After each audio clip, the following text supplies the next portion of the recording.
Hello and welcome to EPG Pathshala. Today we'll be dealing with Paper 1 Introduction to Linguistics and its module number 18 titled The Modularity of Mind 1. In this module we'll be beginning with biolinguistics as a program, how we have language faculty as a mental organ, interfaces and interactions in mind, competence and performance as linguistic theory, and then language, intelligence and disorders of language, with ones where we have intact language with impaired knowledge and other when we have intact knowledge with impaired language. To begin with, we have one less understood claim of Chomsky that goes like, language is a module of mind, which is independent from other mental systems of knowledge or belief such as common sense knowledge, ability to reason, and other world knowledge. Now, this language has interfaces with other modules, but it exists independently of them. There is a counterclaim to this claim of Chomsky, which goes like, language has no special status in the mind brain. The mind brain has general purpose mechanisms of intelligence and learning, and these general purpose mechanisms also serve language. This non-modular view was held by psychologists as well as computational linguists, and they are the ones who are now building neural net connectionist models of learning. In this unit, we'll be talking about the modular version of language, and we'll be looking at evidence in support of this claim. To begin with, let us see how language faculty can be viewed as a mental organ. This notion of modularity was given by Chomsky in one of his earliest works, and I am quoting from Chomsky 1975. The theory of language is simply that part of human psychology that is concerned with one particular mental organ, that is human language. Now, the claim he makes here is that there are mental organs just like physical organs, and these two, there are parallelisms in the complexities of physical and mental structures and in the way these unfold within a single organism. Psychology practiced during that time failed to recognize such parallels in the mental and physical organs. Chomsky 1975 dealt thoroughly with this topic, and in the next few minutes I am going to give some snippets from Chomsky's 1975 work. In the past few centuries, physical and mental development has been seen in quite different ways. It was taken for granted that the physical structure of an organism is genetically determined, though there is variation which will depend in part on external factors. From embryo to a mature organism, a certain pattern of development is predetermined with certain stages fixed in it. The fundamental genetically determined scheme of growth and development that is characteristic of the species has some variety within it, which also shows some fixed patterns. Human cognitive systems are no less marvelous.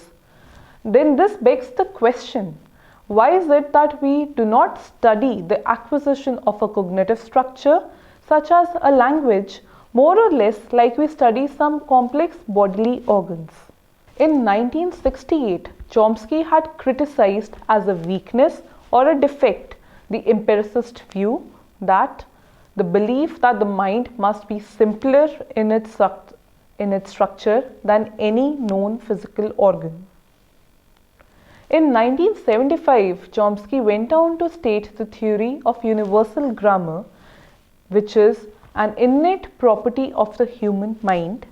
In principle, we should be able to account for it in terms of human biology. Now, this led to the origin of biolinguistics program. Moving on to the next topic, interfaces and interactions. Our body has organs, just like mind has organs. Body is not an undifferentiated whole.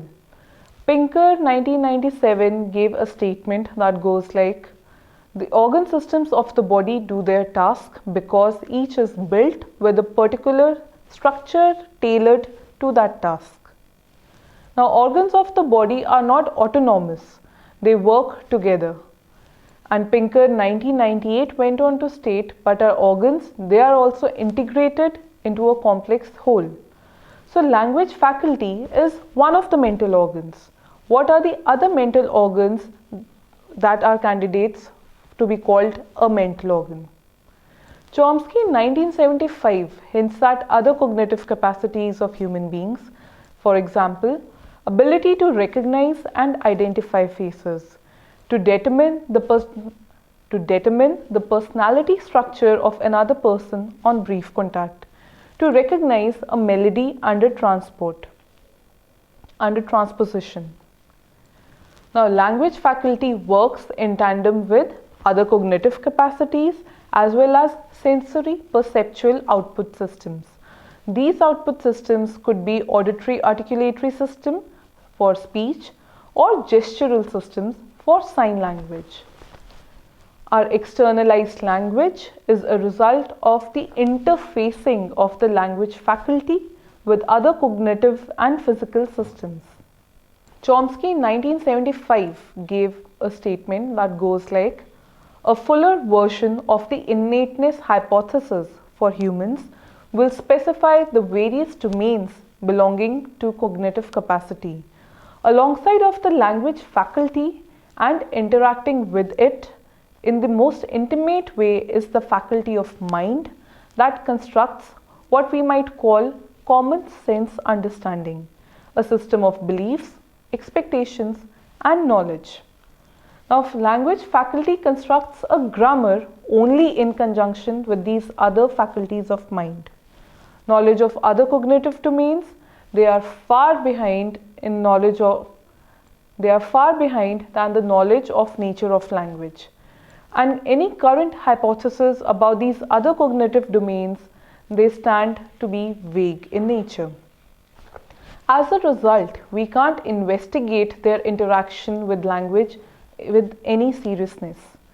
Thus, Chomsky proposed that we should concentrate on language faculty as an idealized faculty in isolation. Now, this seems to be familiar from elsewhere where we prioritized the investigation of language competence as opposed to language performance.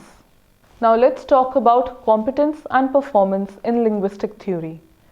Investigation of the nature of linguistic knowledge was logically prior to the investigation of the use of language in real life situations.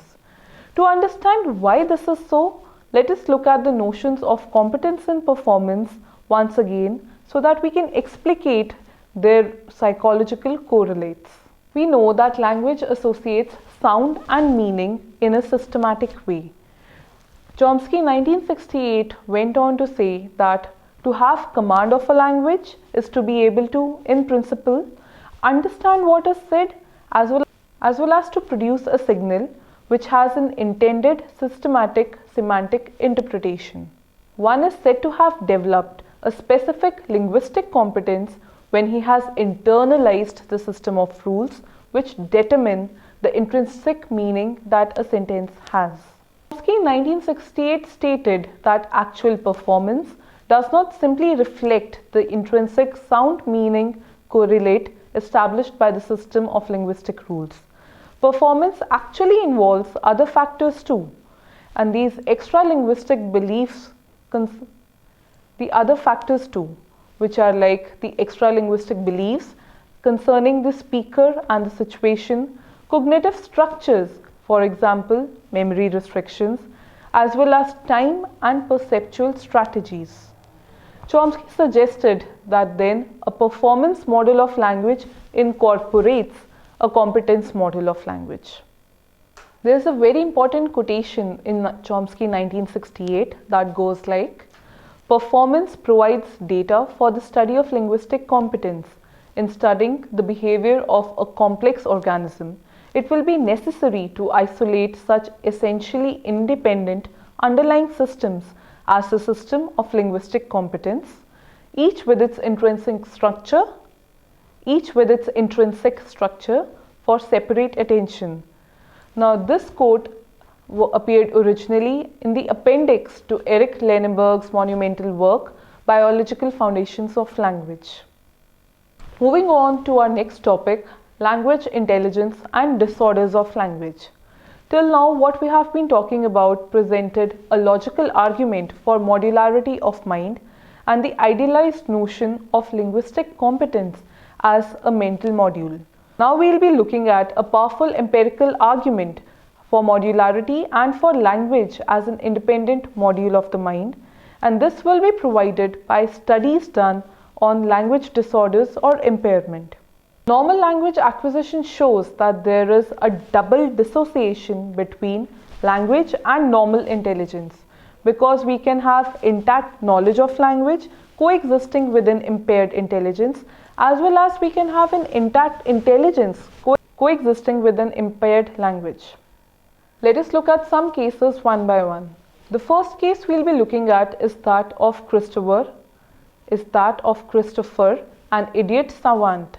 Now this was documented in Smith and Simpley's 1991 and 1995 work. Savants are people who are mentally and often physically impaired, but they have one dazzling talent. In the case of Christopher, his non-verbal IQ was ranging from 60 to 70, because of which he had to be institutionalized as he could not take care of himself. The normal IQ range starts from 80 and averages around 100. Now, Christopher had a remarkable ability to learn languages.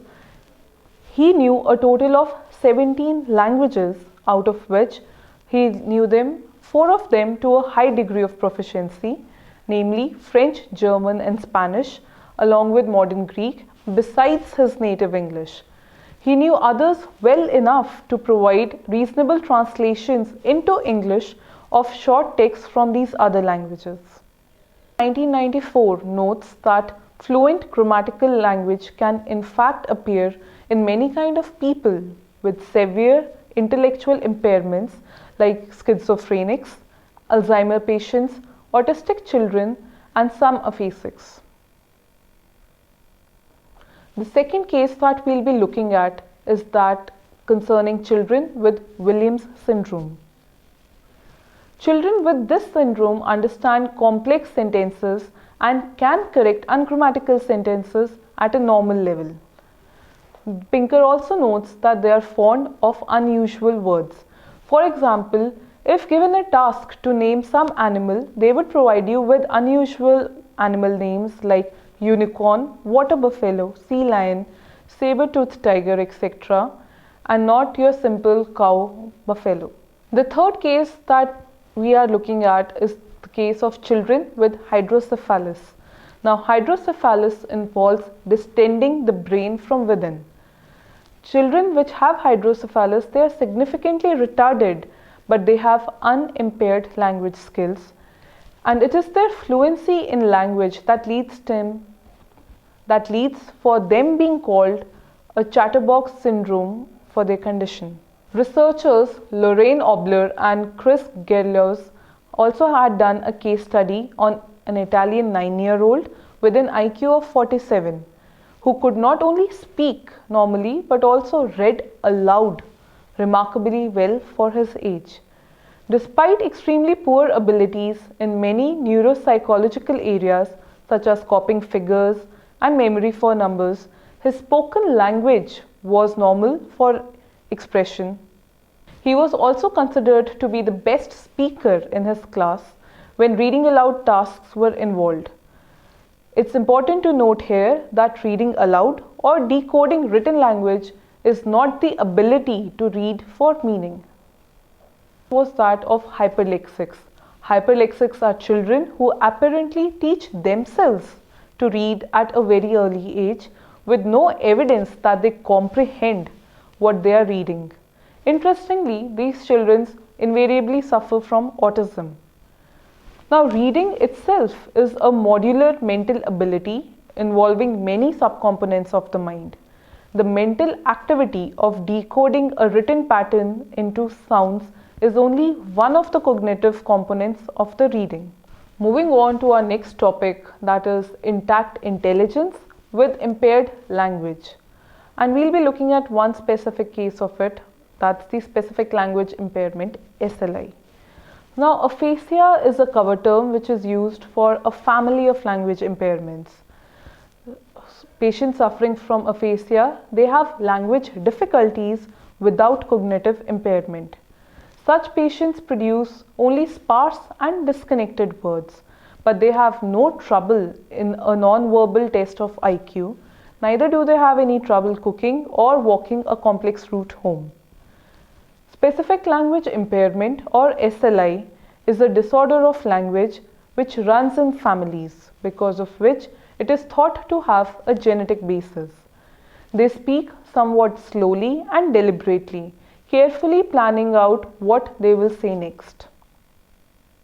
Their speech contains frequent grammatical errors, such as misuse of pronouns and suffixes like the plural or past tense suffix.